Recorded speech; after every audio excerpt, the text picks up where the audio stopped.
I remember a number of years ago an unexpected fright I had while constructing my first house.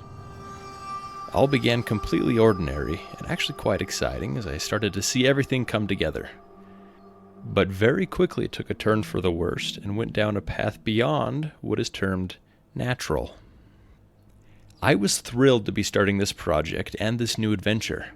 I had opted for a very traditional brick structure for my house and wanted exposed brick inside for style. Things were actually moving along quite swimmingly. I remember very vividly one night I was walking around through the second story of this new structure, looking at the framework that had been done for each of the bedrooms. This was going to be perfect, better than I had planned. But suddenly I heard a strange sound I had never heard before coming from the ground level. I froze in my tracks and listened intently. There it was again. The only way I could describe it is a deep, gentle yet agitated moan. I slowly and cautiously made my way to the stairs and peered down to the dark abyss below. It was too dark to see anything. Against my better judgment, I courageously inched my way down the stairs. Wait, did I just see something move in the darkness? Maybe my eyes were playing tricks on me. The doors were shut tight, nothing could have gotten in. Finally, I was fully immersed in darkness. I was trying to gather my senses in this shadow room when it happened. Faster than I had time to react, something hit me hard from the left side. I turned to look at what had hit me when another blow came just as hard from behind. As I tried to retreat to the stairs, they stepped into the light. 2, 3, 4. And they just kept coming. I stood no chance.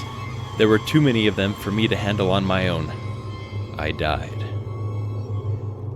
That was when I learned the importance of zombie-proofing your house in Minecraft. This was back in 2012, just a few months after the game's mobile release, but I want to talk about something that should be applicable to all of us: preparing for real-world zombies.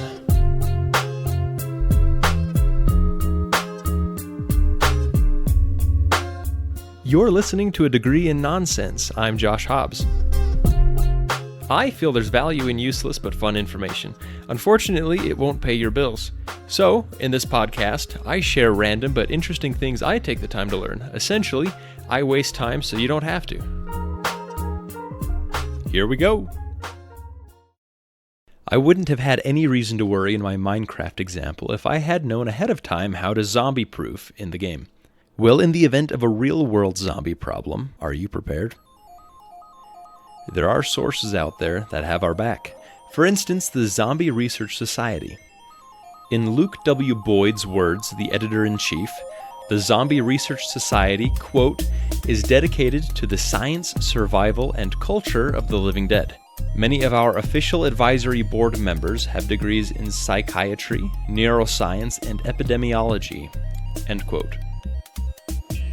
They have influence in the media realm of zombies. For instance, the founder, Matt Moak, as it says straight from the website, was a cast member on AMC's Talking Dead, the live after show of The Walking Dead, and has appeared as a zombie expert on numerous television networks including Nat Geo, the History Channel, and Spike. Their website has many articles featuring all things zombies in a fun, educational, and actually very science and history-based way.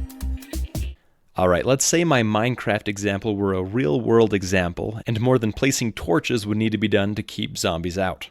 Well, they've got a page titled Zombie Proof Your Apartment, featuring an illustration made by forrent.com. Let's look through it a bit. Reading from the illustration. Once the zombie apocalypse hits, you'll want to make sure that your apartment is as zombie-proof as possible. You likely won't have access to modern luxuries like electricity. So much for playing Minecraft. So you'll have to make do with a lot of DIY knowledge. Follow these steps to ensure safety from zombies in your own home. Know your zombie. Not all zombies are created equal, so it's important to be prepared for whatever version of the undead you may face. Here are a few classic types. The page then goes on into detail describing basic walkers, runners, and stalkers, basically crawling zombies, the biggest threat to apartments as they can scale walls. They continue to explain that an MDF door can only repel 3 zombies, a solid wood door up to 7, while a steel door can repel 14 plus. They've put some serious thought into this whole PSA as they go on to talk about locks, food storage, weapons, and more. I'll let you read the rest of it. The Zombie Research Society has 3 foundational principles. Number 1, a zombie is defined as a relentlessly aggressive human or reanimated human corpse driven by a biological infection. Number 2, enthusiastic debate regarding the historic, scientific, and cultural study of zombies is essential to the survival of the human race. And number 3, the zombie pandemic is inevitable, and survival of the human race is crucial. It's simply a matter of when, so be prepared. If I was going to be covering the living dead, I needed help from the experts, so I called them. Hello? This is Cameron Carlson, spokesman and media for the Zombie Research Society. On the board, I'm in charge of the survival and the weapon aspect of how to make weapons, how to, start a fire, basic survival skills, things like that, to basically inform people who have never done it before how to survive during the apocalypse, pretty much. And then on the other hand, I'm part of the management team who runs the PR and the media appearances and things like that. Here's what his bio says on the website. Cameron Carlson is an active duty officer for the United States Navy. He has conducted counter-piracy operations in the Gulf of Aden, researched disaster relief effectiveness around the world, and is an expert in outdoor survival. Cameron currently lives in Monterey, California, while attending the Naval Postgraduate School. Well, the first of the 3 foundational principles of the society defines a zombie, and it says a zombie is defined as a relentlessly aggressive human or reanimated human corpse driven by a biological infection. So do we have any examples in history, whether it's recent or long past, of anything that you would say would qualify as a zombie? So looking at that, kind of take that in context, because what a zombie is exactly what you just said. But I wanted to expand that. I wanted to say it's a reanimated organism. I say that because there have been different types of instances over the past couple of years that could actually qualify from that. So if you look way back and you look to Haiti and voodoo and the Bokors, that was the first spiritual kind of recollection to zombie. People would, quote unquote, die and then be brought back to life through voodoo. That's touching the very, very surface. That was the first word of zombie that we would hear. And that's touching the very, just the wave tips of that. You fast forward, Florida man strikes again. Let's put it that way. If you remember, I think 7-8 years ago, do you remember when the Florida man was they were biting people's faces off because of hallucinated? Yeah, you remember that? I do remember that. Yeah, the word zombie had come up during that, and of course, who wouldn't say zombie if you heard of someone biting someone's face? So for all we know, it could have been. And then more recently, maybe 2-3 years ago, if you've ever seen the game The Last of Us. Okay, so The Last of Us takes a realistic, it brings a fungus that is actually naturally occurring in, I believe, the Amazon. I can't remember. I think it's the Amazon, and brings it into real life. This is the actually known zombie in nature because the cordyceps fungus basically is a fungus that only affects ants and some certain types of other insects. What happens is the cordyceps fungus will infect an ant, so a spore will drop onto an ant, and the fungus will bury inside the ant's head. Now, this is a parasitic relationship. So what happens is it basically takes over the ant, takes over the brain, forces the ant to climb to the highest branch it can, die with a death grip on the branch, while the fungus then grows out of its head. Yeah, and then releases its spores onto other ants, so repeating the cycle. So in that situation, that can be considered a zombie, just the simple fact that the ant itself is dead, but the neurological function is being forced by another entity, such as a fungal infection. That fungus Cameron is talking about is called Ophiocordyceps unilateralis. or just commonly called zombie ant fungus. When an ant is infected, it only takes 3 to 9 days for the fungus to fully develop before it begins to manipulate the ant's behavior. BBC has a list on their website of 10 such zombie parasites. One other example is Toxoplasmosis. At least 1/3 of humans are infected, but it's still a matter of research and debate whether the Toxoplasma parasite has any effect on humans. But on rodents, it alters their neurology. Naturally, rodents are afraid of the scent of cats, for obvious reasons. However, the effects of this infection causes the fear to be eradicated in the rodent's brain and creates an attraction to a pheromone in the cat's urine. You can see where this is going. The mouse finds itself around its predator and is gobbled up. This is exactly what the parasite wants, because inside of the cat's gut is where this creature can reproduce.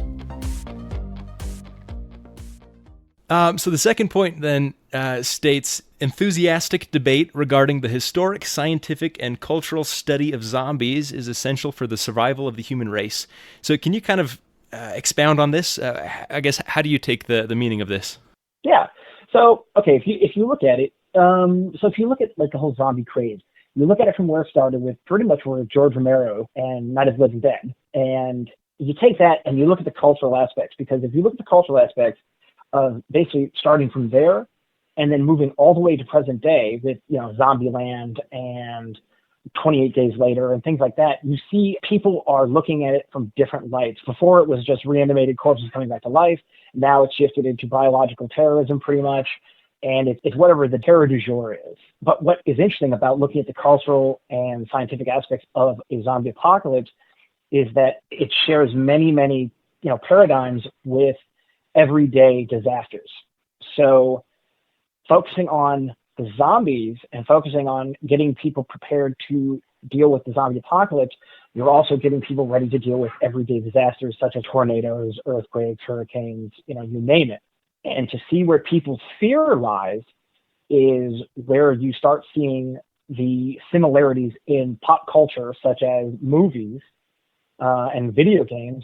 And then moving those forward into the future, you're starting to see people really take an interest based upon that, looking at it going, okay, from, let's say, an economic or a political standpoint, what would a zombie apocalypse do to the United States or to the world, and how would we cope with that? And that study right there shows that an economy, a political government, a human being is so fragile that by examining that one little aspect, it's a worst case scenario. So you always come out on top if you know what you're looking for. Yeah, so Daniel Dresner of Tufts University, one of the board members, actually wrote a zombie book, Politics and Zombies. I actually used this book when I was in my master's program in Monterey, California, and it basically was a political economic look at a world and what zombies would do to it. And it's fascinating. If you look at that and you say to yourself, what would a zombie apocalypse do right now to all these governments, and you see how fragile it is. It's basically like a match head waiting to go up. That's why we frame it that way, from a cultural, scientific, political, economic, and a world view. If you understand the worst case scenario, you can be more prepared for it. Basically, sometimes emergency prep is boring, but everyone enjoys a good zombie discussion. Utilizing the zombie craze, people can interact in an engaging way with emergency preparation and get some real-world benefits out of it. The CDC actually has a zombie preparedness page on their government website. Here's how they explain it. Wonder why zombies, zombie apocalypse, and zombie preparedness continue to live or walk dead on a CDC website? As it turns out, what began as a tongue-in-cheek campaign to engage new audiences with preparedness messages has proven to be a very effective platform. We continue to reach and engage a wide variety of audiences on all hazards preparedness via zombie preparedness. All right, well, the third point states the zombie pandemic is inevitable and survival of the human race is crucial. It's simply a matter of when, so be prepared. So I guess how so is the pandemic inevitable? Do I think it is possible? Yes, it is possible. Let's be completely honest. With the ability to, edit genes, to create viruses, to create infections, to do all these different things on a DNA level, on a molecular level, Of course. Someone out there right now, I guarantee it, that we don't know about is toying with like the T virus from Resident Evil, guaranteed. Just we don't know about it, but it is inevitable. Something's going to happen where reanimation, I don't think it will happen in our lifetime, in the next 40, 50 years, but who knows? I mean, it could be like I Am Legend, like we develop a cure for cancer and yet it creates zombies. Anything is possible. We're going to see something in the future. And, being prepared for that is crucial. What steps can we take now to be prepared for that kind of situation? Look at it from a zombie apocalypse point from a fun aspect, because that's really what this is. If you are prepared from a zombie apocalypse, then you are prepared for all things disaster. Tips for everybody out there would be read books on how to survive in the wilderness. A great one is How to Stay Alive in the Woods. I really like that one. Learn how to build a fire using minimal things. Learn how to make a solar still to get water. Learn how to purify water with just using what you have on hand, like parachute cord, rocks, charcoal, you name it. Learn how to build a stove out of bricks that you can find any place. Learn how to shoot a gun, like even if it's like a 22 survival rifle, that's important. Learn how to make spears out of things you find, like out of wood and metal that you find laying around, because anything can be a weapon. So prepare yourself. Make sure that you have like 2 weeks of food, water, you name it, like a purification. We could go on and on and on about what we should do, but just basic survival skills. And then always just remember, like, if you want to survive, you will. It's all up to you. Let's say the zombie apocalypse happened today. You stepped outside your house and found that half the city had been infected. What would be the first few steps that you'd take to survive? I love this. It's a great question. First thing, get back inside. Step 2, turn the radio on, because by and large, the radio will still be on. Some kind of coverage will be going on. You have to understand what you're dealing with. You have to understand where the central locations are, and you have to understand the extent of what's going on, because a zombie apocalypse doesn't just happen overnight. It happens in stages, and most likely the military will already be involved. You'll start seeing signs ahead of time, but when it does go down, make sure you understand where you have to stay away from. Remain calm. Understand that it's going down. Things are never going to be the same if it continues. Take precautions of what you've already prepared for. Start playing kind of like a chess game. If X happens, I'm going to do Y. If Y goes south, I'm going to do Z. Once things have cooled down, that's when you begin venturing out, but not too far at once. So you go a block, then you go 2 blocks, then you go 3 blocks if you're in the city, till you figure out what is the furthest out I can go. And then at that point, once you understand what's out there, then you can start thinking about leaving the immediate area and trying to find someplace else to go. But in some cases, where you are may be your best option. Would you say it's more reasonable to try and escape or go up against a large mob of slow zombies or a smaller group of 3 or 4 fast zombies? So I would take the slow movers any day. Any day. I mean, if you've ever seen 28 Days Later or Zombieland, I am not outrunning anybody. Forget it. I'm just not. Rule 1, cardio. Okay? I would rather take the slow movers because it's easier to outmaneuver. If you've got fast movers, then if you're not fast enough, like if you're not Usain Bolt, then guess what? You're done. I 100% agree with you there. I mean, then again, if you're with somebody who's slower, you don't have to be fast, just faster than them. Zombies aren't walking around right now, and if they ever are, it'll probably be years down the road. But whatever happens, never hurts to be prepared, right? Special thanks to Cameron Carlson for the interview and the Zombie Research Society as a whole. Their link, as well as links to all our sources, will be in the show notes. Our theme song is by Blue Wednesday. Check him out at the link we'll post. Thanks for listening. We'll talk to you soon.